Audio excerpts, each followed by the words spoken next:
Welcome to ThePrint. The Supreme Court has reserved its judgment on the constitutional validity of Section 6A of the Citizenship Act, and this provision, in a way, becomes a focal point around the entire debate on influx of illegal migrants into Assam and Assam's National Register of Citizens, or NRC. So, in today's episode of Laws of the Land, we'll be discussing this law and this provision in detail. For this episode, you have me, Apoorva Mandhani, we have with us Bhadra, Sinha, and we have with us Supreme Court lawyer Somiran Sharma. Thank you so much for joining us, Somiran. Thank you, Somiran. In fact, Somiran represented the petitioners in the Supreme Court where a challenge has been raised to Section 6A, as pointed out by Apoorva, on which the Supreme Court has now reserved its judgment. So before we talk about what 6A is and why was it challenged in the Supreme Court, what is the controversy around it, Somiran, could you give us a brief introduction to what the Citizenship Act is all about? Yes, thank you for having me here. And so, before the Constitution was adopted in our country, you had this whole concept about British subjects and natives of India. There was no concept of citizenship then. So, when the Constitution was adopted, it talked about the preamble talked about objectives which the Constitution seeks to achieve for its citizens. Then you have the Constitution, the fundamental rights, which are exclusively for the citizens, barring few exceptions. Then you have other rights, including the right to vote under Article 355, which is also exclusively conferred only to citizens. But then the question is, who all are the citizens? So then we look at the Constitution and the Citizenship Act. So Constitution, if you look at part 2 of the Constitution, it only talks about who all are the citizens at the time of commencement of the Constitution. Okay. It is conspicuously silent about the citizenship status of, in fact, the next generation of Indians. Okay. So part 2 only talks about who all are the citizens at the time of commencement of the Constitution, and also it actually covered people who had come from Pakistan due to the partition. Yeah. So, and plus it also talked about citizenship status of persons of Indian origins who were staying abroad. Correct? And then you had Article 11, which provides that nothing in the foregoing provisions in Part 2 shall derogate from the power of the Parliament to lay down law providing for acquisition and termination of citizenship. Okay. Correct? So therefore, you have the Citizenship Act, which was enacted in 1956, which provides for the various modes of acquisition of citizenship as well as the termination of citizenship. Okay. Right. So this act is applicable to who all? Who all is covered under this act? The act applies across the country. So citizenship, we have one citizenship for the entire nation. Okay. It is not specific to any particular state. Okay. Right? No, so basically you said this is about acquisition of citizenship, right? Yes. So basically it applies to whoever is coming to India, wants to stay here and has to apply for citizenship under this law? Yes. So citizenship, so there are various modes of acquisition of citizenship, like citizenship by birth, citizenship by descent, citizenship by registration, by naturalization, citizenship if a new territory has been been acquired by India. So these are various modes of acquisition of citizenship. Then you have various modes of loss of citizenship, like termination of citizenship, renunciation of citizenship, deprivation of citizenship. Correct? So the Act also provides for having a national register of citizens. Okay. Correct? Okay. And also of issuance of national identity cards. Okay. Correct? So these are the various provisions in the Citizenship Act. Now we are here actually discussing today about this recent 6A. Yeah, but before we go ahead, yes. just one small question. Does the Act in any way bar anybody from applying for citizenship? Is anybody prohibited or stopped from applying from citizenship? Does the Act anywhere say anything No, on this? it lays down the criteria. It's where if you fulfill those criteria, then you can apply for citizenship. Okay. Correct? So So can you there's just- no bar as such, Okay. but then if you fulfill the requirement, then you can definitely apply for the citizenship. Like if you fulfill the requirement for registration as a citizenship, as a citizen, then you can apply for registration. Okay, so now let's come to Section 6A, which actually is the controversy. So Yes. what exactly is Section 6A about? Yes. And why was it brought in as well? Because it was brought in through an amendment, right? So what Correct. was the need? Why was the need felt? Correct. See, if you look at the object of Section 6A, it says very clearly that it is a special provision for grant of citizenship to persons covered by Assam Accord. Now, there is a certain history to it. Okay. In Assam, you had a very long agitation of which started around 79 and continued till 1985. And a lot of people had unfortunately lost their lives, about 863 odd. So, which ultimately led to signing of an Assam Accord. Okay. Correct. It was signed by the Assam Gana Parishad, which was a political party at that time. The Student Association, which led the Assam agitation, and the Union of India. Correct. These are the three parties who signed the Assam Accord. So then, basically, if you read the accord, the parties had reached an agreement that okay, let's agree that these people who have come up, these migrants who have come up to 25th of March 1971, will regularize them. Okay. Post 71, will do everything to detect and deport them. Correct? Those migrants who have come after 1971. See, the difficulty with Section 6A, we are not actually disputing Assam Accord because it's a political document, which was there was a government can sign a can enter into truce with any section of the society. So we are not questioning that document, but what we are questioning is the working of Section 6A. Correct? Because if you look at Section 6A very closely, it talks about two segments of migrants. One segment of migrants who have come up to 1st of January 1966. The second segment of migrants who have come up to 25th of March 1971. As far as the first segment of migrants are concerned, they have to show that they are persons of Indian origin, number one. Number two, that they have come to Assam up to 1st of January 1966. Third, they have to show that they have been ordinarily resident in Assam. Okay. Okay. So, if he fulfills this criteria, then he is deemed to be a citizen of Assam, of India. Correct? He would be the migrant. Correct. Correct. Now, so the specified territory is defined. He has to be a person coming from the specified territory, which is the present day Bangladesh, which was erstwhile formerly the East Pakistan. Then you have the second stream of people who have come from 1st of January 1966 up to 25th of March 1971. As far as they are concerned, they are not automatically citizen, even if they fulfill those criteria. Okay. So it is only if they are taken to a foreigners tribunal and they are detected to be a foreigner, and they show that they fulfill these criteria, then they have to register themselves.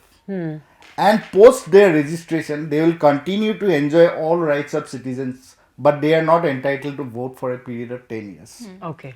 So at the expiry of 10 years, then they are equal with all other citizens. Right. Correct? So this is the whole This is the framework of Section 6A. That's the framework of Section 6A. So now the difficulty is this. Let's see. Now you're talking about the challenge Yes, which you it's- mounted in the Supreme Court on behalf of your petitioners. Can you also, before that, maybe talk a bit about the relevance of these dates that you mentioned? Yes, the relevance of these dates is this, that 25th of March 1971 is a date which we get from the joint communique which was issued following the visit of the then Prime Minister of Bangladesh this joint communique was issued on 8th of February 1972, if I am not mistaken about the date. And in that joint communique, the understanding was this, that refugees who have come to India post 25th of March 1971 will be taken back by Bangladesh. Right. So that is where we did get the date from. So then therefore, now that I am coming to your question about the challenge. The challenge about the whole working of this section is that this provision is that you see there is no provision where a person can go before an authority and say, look, I fulfill these conditions, I am entitled to become a citizen, so please declare me to be a citizen. Okay. Correct? It's very open-ended. There is no fixed term. So even in fact, if a person is picked up today, he can go to the court. He will have to show that he has been an ordinary resident of Assam. Correct? Now, what is the consequence of it? Correct? The consequence of it is this, that we do not have a figure of the size of these beneficiaries we are talking about. In Assam, particularly in Assam, yeah. Correct? About people, what is the size of these people who have come after 1st of January 1966? What is the size of these people who have come post 1st of January 1966 to 25th of March 1971? Correct? If you would have known the size of these people, then the center could have devised a scheme, could have done some assessment as to what impact it will have over the people already living in Assam, what impact it will have over the resources, about the economic opportunities of the people of Assam. Correct? What impact it will have about the culture of Assam. And also, as you said, we don't know how many actually came after 71, because the Correct. population could also include those who have come after 71. So in the absence of a procedure, there is no clarity who's been there before 71 or who's come after 1970. So it's very open-ended. So if a person is, say, taken to a foreigners tribunal today, so then he will have to, so even now he can, if he shows that he fulfills the requirement, then only he can register himself. Right. So in absence of a registration, you do not know what is the size of this population. And the requirement that he has to be an ordinary resident of Assam. Now that is something so gross, because it nails that person to Assam. He will never go out of Assam. Because if he moves out of Assam, the fear is that he will be detected and deported. Like in Assam, in Guwahati, we had given this example before the court. In Guwahati, if you go to the outside Guwahati, you will see just on one side you have Meghalaya, and on this side of the road it's Assam. So a person will not venture out to Meghalaya because of the fear that he will be detected and deported. He will always stay in Assam. Right. Correct? Right. But Somiran, you spoke about counting to know the numbers of this particular group or community. And you also mentioned about the fact that there is a section in the Citizenship Act which talks about the national NRC, which is having a national registers of citizens. So, and this NRC process was recently conducted in Assam and has again become very controversial. And it was done on the directions of the Supreme Court itself. So why has it become so controversial? What are the issues that are involved in the NRC? And is it the first time that NRC has been conducted in Assam? No, we had an NRC in 1951. This is the second time the NRC has been held.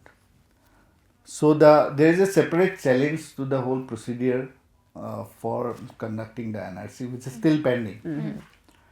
The government has not notified the final list of NRC, because I believe the government feels that there are a lot of people who got enrolled themselves in the NRC by forging documents. So they're doing some investigations. So the NRC is not yet final. Correct? So out of about 3.3 crore population in Assam, I think about 19 lakhs odd have Been kept out. have been kept out. Okay. So they could not find their names in the NRC. So that's a separate that's a very separate issue, because there is also a challenge to the whole procedure of the NRC. Procedure that was adopted for preparing the NRC. There is a 2003 rules, the Citizenship Registration of Citizens and Issue of National Identity Card Rules 2003, in which the Rule A is very specific to Assam. There is a schedule appended to Rule 4A, and that schedule is for preparation of NRC in Assam. So there is a separate challenge which is still pending in Supreme Court about The rules procedure. basically. Yes. The dates that you mentioned, Yes. was the NRC prepared on the basis of those dates? Yes, correct. Okay. So NRC, anybody, if the if you are able to show that your name appears in the electoral rolls of 1971, then you are entitled to be enrolled in the NRC. Okay. Or if you are a person who is a descendant of such a person, if you are a descendant of such a person. Okay. So the challenge to that rule is also because it is against section 6A.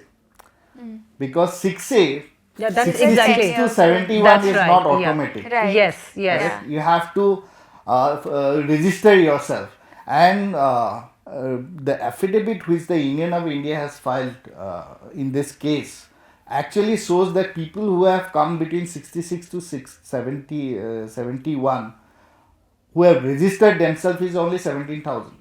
Okay, okay. Officially who have registered themselves Correct. are only 17,000. So only they you can claim that they are citizens. And only their names can figure in the list of the NRC. NRC. Okay, so that is is that one of the reasons why the NRC list, which of course hasn't been finalized, has run into controversy, or is a cause of concern? No, I think the cause of concern is that lot of people actually found got into the NRC by forging documents. That's, I think, a major concern. I think they have already initiated investigation into it. I do not know much about it, so frankly, Okay. I'm not no position to comment on that. So, last question, Somiran. So, do you think, despite having 6A in the Citizenship Act, has it in a way controlled the influx of migration in Assam area? No, it has not, because we have a very porous border, correct? And then secondly also, like I had mentioned, the whole working of this section, this provision. Because you see, even for people who have migrated from Bangladesh then to other states of India, they are still illegal migrants. So what they will try to enter Assam, Okay. correct, and somehow find some force some documents and create an identity for themselves, so that they can themselves as a show themselves as they have been ordinarily residing in Assam. Right. Correct. So that's the problem. The working of this provision, Right. the whole mechanics of this provision. Right. The other aspect of Section 6A is also this about the cultural rights of people of Assam. Correct. Because when you have a huge migrant population, obviously there is a challenge to the way of life of the Existing the people. natives. Correct. We have seen that in Europe also. We are seeing those incidents in Europe. The Charlie Hebdo incident and all of that. So that actually is another aspect. There's an argument about that it violates Article 29. Yeah. Yeah. So that's... With this, we've reached the end of this episode. In this episode, we told you about Section 6A of the Citizenship Act, which the Supreme Court is currently looking into. As I mentioned, the Supreme Court has reserved its judgment on the constitutional validity of the provision. So we are going to keep an eye out on what the Supreme Court has to say on it, and we will for sure bring you updates on it. So do keep an eye out on our YouTube channel as well as our website. Thank you so much for watching.